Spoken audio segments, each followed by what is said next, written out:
Hello दोस्तों, स्वागत है आप सभी का स्टडी राइज यूट्यूब चैनल पर।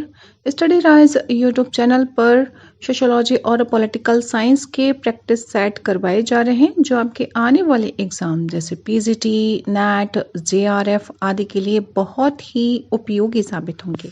तो चलिए फिर शुरू करते हैं आज का वीडियो। आज का क्वेश्चन है क्वेश्चन नंबर 1। धर्म केवल सुनने अथवा मान लेने की चीज नहीं, जब समस्त मन, प्राण, विश्वास एक हो जाएं, तब हम उसे धर्म कहते हैं। यह कथन है, तो ये कथन बताना है किसका है कि धर्म केवल सुनने अथवा मान लेने की चीज नहीं, जबकि समस्त मन, प्राण, विश्वास एक हो जाएं, तब हम उसे धर्म कहते हैं। तो ये कहा है किसने? डॉक्टर राधा कृष्णन का है, या फिर स्वामी विवेकानंद जी ने कहा है, या फिर मैक्स मूलर का है ये कथन, या फिर पीवी काड़े का है। तो ये जो डेफिनेशन है या कथन है तो वो है किसका? स्वामी विवेकानंद जी का। किसका है? स्वामी विवेकानंद जी ने कहा है कि धर्म जो है केवल सुनने अथवा मान लेने की चीज नहीं है, जब समस्त मन, प्राण, विश्वास एक हो जाए तब हम उसे धर्म कहते हैं। तो इसका राइट आंसर क्या होगा? Option number B, Swami Vivekananda. Next question number 2। निम्नलिखित में से किस एक धर्म में अनन्य तथा अद्वितीय मूल ग्रंथ नहीं है? तो वो किसमें नहीं है ये बताना है हमें कि कौन सा वो धर्म है जिसमें अनन्य तथा अद्वितीय मूल ग्रंथ नहीं है जिसका। तो यहूदी धर्म, ईसाई धर्म, हिंदू धर्म या इस्लाम। तो इसमें से कौन सा राइट आंसर होगा? हिंदू धर्म। देखो, हिंदू धर्म जड़ नहीं है, ठीक है। इसका जन्म किसी देवदूत की घोषणा के फलस्वरूप नहीं हुआ। वैदिक काल के पहले दर्शन का विकास हुआ। ऋग्वेद के रचनाकार विद्वानों ने प्रकृति को नियमबद्ध पाया और उन्होंने प्रकृति की नियमबद्धता का नाम क्या रखा? ऋत रखा। प्रकृति के तत्वों का धर्म नियमबद्ध है। इसी से प्रेरित होकर पूर्वजों ने आचार शास्त्र गढ़ा, जिसे सनातन धर्म कहा गया।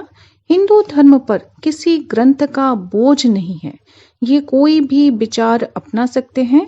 अतः हिंदू धर्म में अनन्य तथा अद्वितीय मूल ग्रंथ नहीं है। जैसे कि ईसाइयों का क्या होता है? बाइबल होता है, इस्लाम का कुरान होता है, ठीक है। तो ये मूल ग्रंथ माने गए हैं, लेकिन अपने हिंदू धर्म का कोई भी मूल ग्रंथ नहीं है, ठीक है। तो इसका यही राइट आंसर हो जाएगा, ऑप्शन नंबर सी, हिंदू धर्म। हिंदू धर्म कैसा है? एक धर्म ऐसा है जिसमें कि अनन्य तथा अद्वितीय मूल ग्रंथ नहीं है। Next question number 3। धर्म आध्यात्मिक शक्ति में विश्वास है, यह किसने कहा है कि धर्म आध्यात्मिक शक्ति में विश्वास है? ये कहा है किसने? फ्रेजर ने, या फिर ई.बी. टायलर ने, या फिर दुर्खीम ने, या फिर बेबर ने। तो ये जो धर्म आध्यात्मिक शक्ति में विश्वास है या फिर कह लो अलौकिक शक्ति में विश्वास है, तो ये किसका हो जाएगा? ई.बी. टायलर जी का हो जाएगा। किसका हो जाएगा? ई.बी. टायलर जी का। तो इसमें ऑप्शन नंबर बी जो है ई.बी. टायलर, ये सही होगा। Next question number 4। धर्म अलौकिक शक्ति में विश्वास है। अब यही क्वेश्चन देखो, एक वर्ड केवल चेंज हुआ। यहाँ पे धर्म आध्यात्मिक शक्ति था पहले और इसमें धर्म अलौकिक शक्ति में बताया गया, ठीक है। तो धर्म अलौकिक शक्ति कह लो या आध्यात्मिक शक्ति कह लो, बात एक ही होती है। तो धर्म अलौकिक शक्ति में विश्वास है, यह कथन किसका है? दुर्खाइम का है, टाइलर का है, फ्रेजर का है या मार्गन का है? तो अभी बताया था जस्ट, कौन हो जाएगा इसका कौन हो जाएंगे राइटर इसके? टाइलर जी, यानी ई.बी. टायलर ने कहा है। तो राइट आंसर क्या होगा? Option number B. नेक्स्ट है क्वेश्चन नंबर 5। टायलर ने धर्म की व्याख्या किस दृष्टिकोण से की है? तो ऑप्शन में है प्रकार्यात्मक, तात्विक, ऐतिहासिक, सामाजिक।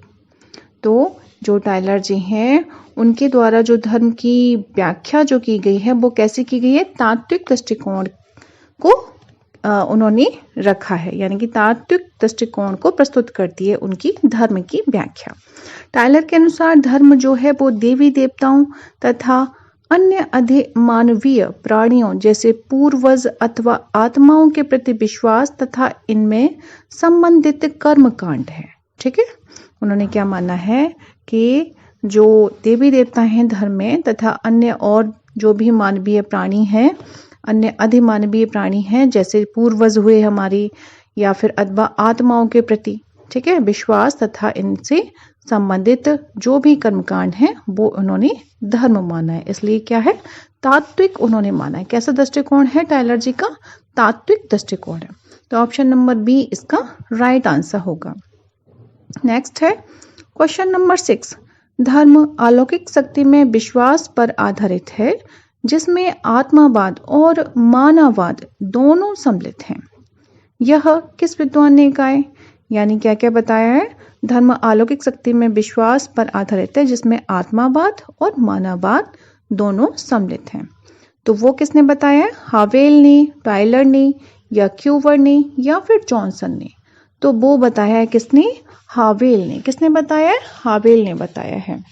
हावेल के अनुसार धर्म अलौकिक शक्ति में विश्वास पर आधारित है जिसमें आत्मावाद और मानववाद दोनों सम्मिलित हैं। ठीक है। नेक्स्ट है क्वेश्चन नंबर 7। ई.बी. टायलर की दृष्टि में निम्नांकित में से कौन धर्म का सबसे पुराना स्वरूप था? तो कौन सा स्वरूप था? प्रकृतिवाद, जीवित सत्तावाद, एक सत्तावाद या एकेश्वरवाद? तो कौन सा है इसमें? ई.बी. टायलर की दृष्टि में निम्नांकित में से कौन सा धर्म का सबसे पुराना स्वरूप था? प्रकृतिवाद था, जीवित सत्तावाद था या एक सत्तावाद था या फिर एकेश्वरवाद था? तो वो कौन सा हो जाएगा? ऑप्शन नंबर बी यानी कि जीवित सत्तावाद। उन्होंने क्या माना है? जो सबसे पुराना धर्म का स्वरूप जो है वो कैसा है? जीवित सत्तावाद का है। यानी ई.बी. टायलर ने अपनी पुस्तक, उनकी एक बहुत ही फेमस पुस्तक है, कौन सी? Primitive culture. तो प्रिमिटिव कल्चर में ही धर्म की उत्पत्ति के विषय में उन्होंने स्पष्टतः अपना दृष्टिकोण प्रस्तुत किया है। उनका धर्म का सिद्धांत आत्मावाद के सिद्धांत के रूप में जाना जाता है। किसका? टायलर का। टायलर का आत्मावाद के सिद्धांत के रूप में जाना जाता है। इनके सिद्धांत के अनुसार धर्म आत्मा की धारणा से उत्पन्न हुआ है क्योंकि मृत्यु के बाद आत्मा का देहांतरण होता है और सोने के समय ये स्वतंत्र आत्माएं शरीर आत्मा से संपर्क स्थापित करती हैं। उनके अनुसार स्वप्न इसी अंतःक्रिया की अभिव्यक्ति है। यह आदिम धर्म का सबसे पुराना स्वरूप है। इस सिद्धांत को जीववाद के सिद्धांत के रूप में भी जानते हैं। ठीक है। तो उन्होंने कौन सा सिद्धांत जो सबसे पुराना जो स्वरूप था धर्म का वो कौन सा? जीवित सत्तावाद माना है। तो ऑप्शन नंबर बी इसका राइट आंसर हो जाएगा। नेक्स्ट है क्वेश्चन नंबर 8। मैक्स मूलर का संबंध है। तो मैक्स मूलर का संबंध किससे है? प्रकृतिवाद से है, अनुप्राणवाद से है या नरजाति केंद्रिकतावाद से है या फिर अनध्यात्मवाद से है? तो मैक्स मूलर का संबंध किससे है? प्रकृतिवाद से। किससे? प्रकृतिवाद से। मैक्स मूलर ने जो सिद्धांत दिया है वो कौन सा? प्रकृतिवाद का सिद्धांत दिया है। ठीक है। तो ए ऑप्शन इसमें राइट आंसर होगा। अब नेक्स्ट है क्वेश्चन नंबर 9। धर्म की उत्पत्ति के आत्मावाद का सिद्धांत को किसने प्रतिपादित किया? तो अभी हमने इस पे चर्चा की थी, बताया था आपको कि धर्म की उत्पत्ति का आत्मावाद का सिद्धांत किसका है? तो इमानुएल दुर्खीम का है या फिर मैक्स वेबर का या फिर ई.बी. टायलर का है या फिर एस.जे. फ्रेजर का है? तो वो किसका हो जाएगा आत्मावाद का सिद्धांत? ई.बी. टायलर जी का। किसका है आत्मावाद का सिद्धांत? ई.बी. टायलर का। तो ऑप्शन नंबर सी इसमें राइट आंसर होगा। अब नेक्स्ट क्वेश्चन नंबर 10। सूची दी गई है, सूचियां हमें मिलान करनी है। तो देखते हैं। अच्छा, इसमें है प्रजातीय सिद्धांत। तो प्रजातीय सिद्धांत जो है वो किसका है? हट्टन जी का है। तो आप लोग मिलाते जाइए साथ में। प्रजातीय सिद्धांत किसका है? हट्टन जी का है। और व्यावसायिक सिद्धांत किसका हो जाएगा? नेस्फील्ड जी का हो जाएगा। व्यावसायिक सिद्धांत नेस्फील्ड का हो जाएगा। और धार्मिक सिद्धांत है होकार्ट का। किसका है? धार्मिक सिद्धांत होकार्ट का है। और आदिम संस्कृति का सिद्धांत दिया है रिजले ने। किसने दिया है? रिजले ने। आदिम संस्कृति का सिद्धांत रिजले ने दिया है। जब हम इसे मिलाएंगे तो कौन सा हो जाएगा? ए का प्रजातीय सिद्धांत हट्टन का हो जाएगा, तो 1 का 3 हो जाएगा, यानी कि ये हो जाएगा सी वाला हो जाएगा। ठीक है। ऑप्शन इसमें कौन सा हो जाएगा? सी ऑप्शन इसमें राइट आंसर होगा। अच्छा देखो एक बार फिर से देख लो, प्रजाति सिद्धांत हट्टन का है, व्यावसायिक सिद्धांत नेस्फील्ड का है, धार्मिक सिद्धांत होकार्ड का है और आदिम संस्कृति का सिद्धांत किसका है? रिजले जी का है।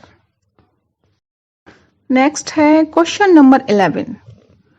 टोटम का अर्थ है, टोटम का अर्थ है, इसमें देखो ए ऑप्शन में दिया हुआ एक वस्तु जो जीवित या निर्जीव है किंतु जिसके साथ लोगों का रहस्यमय संबंध पाया जाता है। बी है इसमें मानववाद, सी आत्मावाद और डी है जीवित सत्तावाद।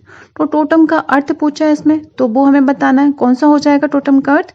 एक वस्तु जो जीवित या निर्जीव है किंतु जिसके साथ लोगों का रहस्यमय संबंध पाया जाता है। तो ए ऑप्शन इसमें क्या होगा? राइट आंसर होगा इसमें। नेक्स्ट है क्वेश्चन नंबर 12। कौन सा सिद्धांत धर्म की उत्पत्ति से संबंधित नहीं है? अब नहीं पे हमें फोकस करना है। देखो जीव सत्तावाद, टोटमवाद, प्रकृतिवाद, सामाजिक समझौता। तो इसमें से कौन सा राइट आंसर होगा? सामाजिक समझौता, क्योंकि ये तो कोई सिद्धांत है ही नहीं है। ठीक है, जीवित सत्तावाद है, टोटमवाद है और प्रकृतिवाद है। प्रकृतिवाद मैक्स मुलर का हो जाएगा ना। तो जीवित सत्तावाद यानी कि एनिमिज्म, टोटमवाद टोटमिज्म हो जाएगा और प्रकृतिवाद नेचुरिज्म हो जाएगा। धर्म की उत्पत्ति के सिद्धांत से संबंधित है, जबकि सामाजिक समझौते का सिद्धांत है वो किससे संबंधित है? राज्य की उत्पत्ति से संबंधित हो जाएगा। ठीक है, तो इसका जो आंसर है 12 का वो कौन सा होगा? Option number D right answer होगा। तो फ्रेंड्स आज के लिए बस इतना ही, मिलते हैं नेक्स्ट वीडियो में। तब तक पढ़ते रहिए और अपने लक्ष्य की तरफ आगे बढ़ते रहिए। Thanks for watching my video.